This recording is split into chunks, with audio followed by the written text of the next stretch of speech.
Fala, gurizadinha, tudo bem com vocês? Quanto eu preciso ter de dinheiro para operar day trade? Essa é a pergunta que muitos fazem e eu vou te dar a resposta agora.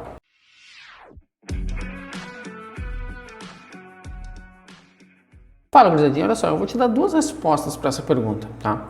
Essa é uma pergunta que é muito individual a resposta, mas os livros e os grandes autores, os grandes traders têm uma resposta em comum, a grande maioria tem uma mesma metodologia, principalmente os escritores, né? Mas eu vou abordar uma outra linguagem, um outro lado, que é o lado que eu uso, né? Que eu opero, que eu acho que é mais realista. Bom, o primeiro lado dos escritores, e que não estão errados, né? Muito pelo contrário, são grandes traders, pessoas com sucesso, né? Inegável, mas é uma realidade um pouco diferente da grande maioria, principalmente dos traders.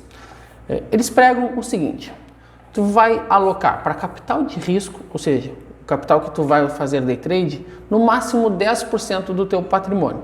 Então vamos lá, se tu tem um patrimônio de 100 mil reais, tu vais colocar no risco, ou seja, para day trade, apenas 10 mil reais.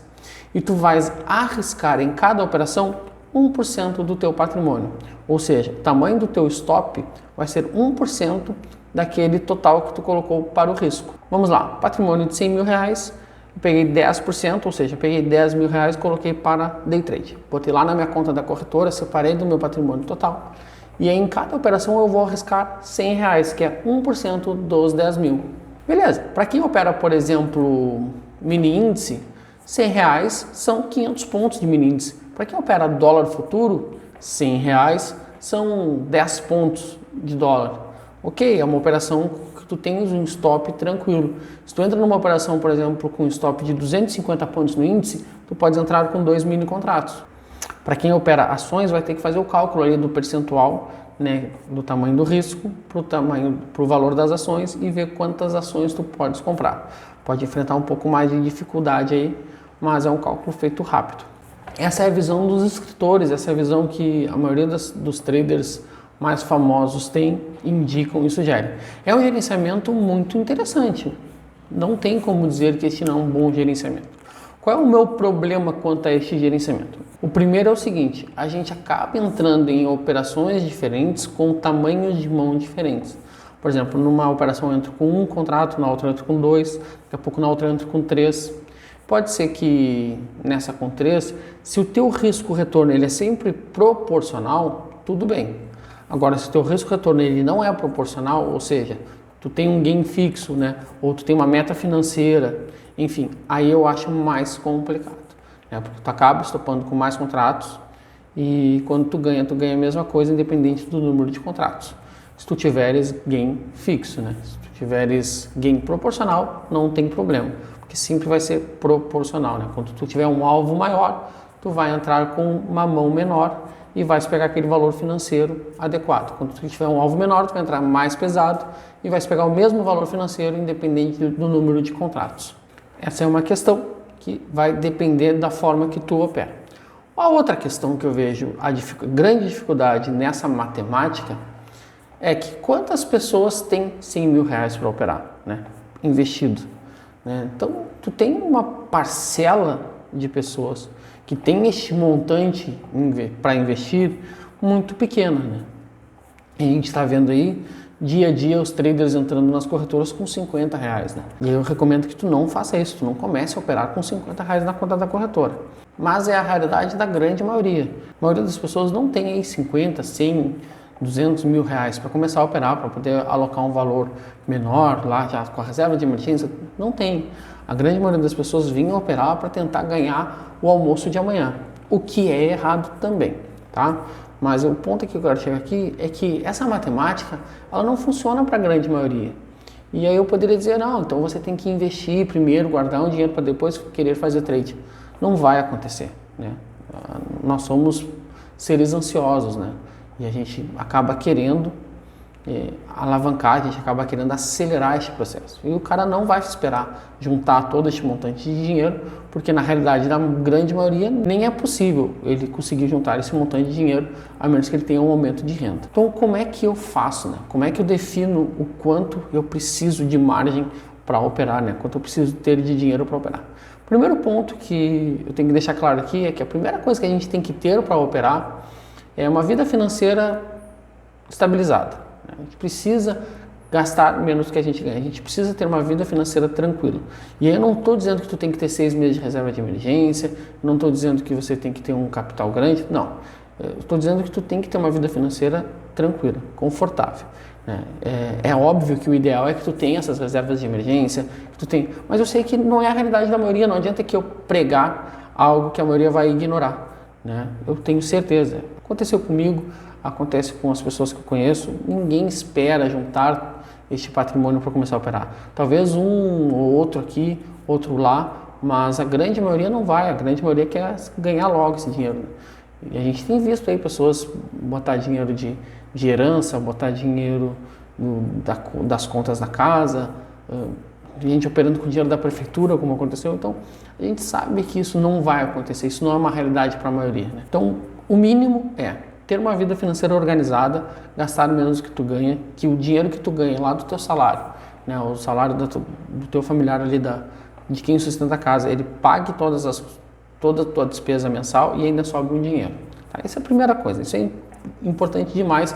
Dificilmente tu vai conseguir ganhar dinheiro no mercado se tu não tiveres isso. O segundo ponto é tu entender qual é o pior momento da tua estratégia, do teu operacional. Quanto aquele operacional conseguiu perder de patrimônio, conseguiu se desvalorizar no pior momento dele. Para quem opera de uma maneira subjetiva, é um pouco mais complicado. E tu vai ter que usar talvez as tuas metas, qual é a minha meta diária de loss? Quantas vezes eu bati a minha meta diária de loss consecutivo? Qual é a minha meta mensal de loss? E aí, por exemplo, se tu opera com meta mensal de loss, eu diria que tu deveria ter no mínimo 3 meses da tua meta mensal de loss. No mínimo, o ideal 6 meses. Beleza? Vamos supor aqui, para cada mini contrato, digamos que a gente opere contratos futuros, para cada mini contrato eu aceito a minha meta de loss no mês é de R$1.000. Então, no mínimo 3.000 a R$6.000, tá? O ideal R$6.000, no mínimo 3.000. Porque aí tu vai ter tranquilidade para operar de uma maneira que tu não vai ficar nervoso quando tu tiveres um momento de loss.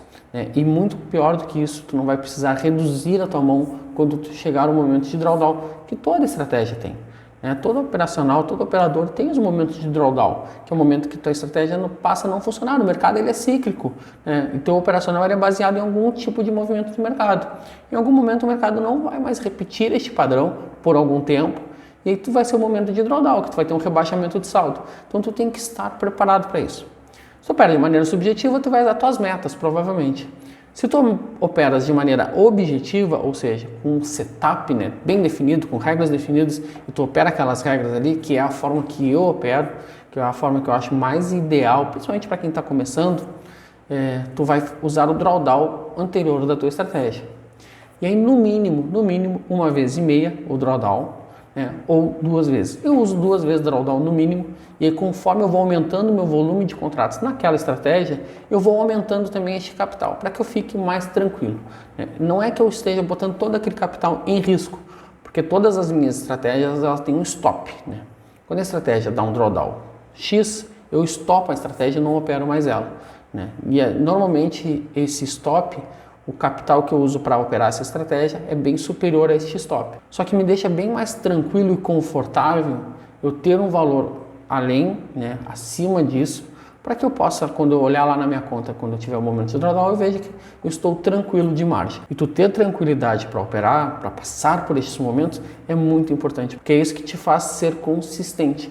Quando tu tem um momento de drawdown, aquele momento de rebaixamento, e tu não abandona a tua estratégia. Tu segue firme, seguindo as tuas regras, seguindo o teu plano, até que ou stope a tua estratégia, ou bata a tua meta de loss, ou então a estratégia se recupere, o teu operacional se recupere e comece a ganhar. Eu passei por isso diversas vezes já no mercado, de ter uma estratégia com drawdown, daqui a pouco ela se recupera e eu tenho os 2, 3 meses incríveis com uma pontuação gigante, Como eu opero contratos futuros, são por pontos, e aí eu, passo por aquele momento ruim e logo em seguida vem 2, 3 meses de pancada forte.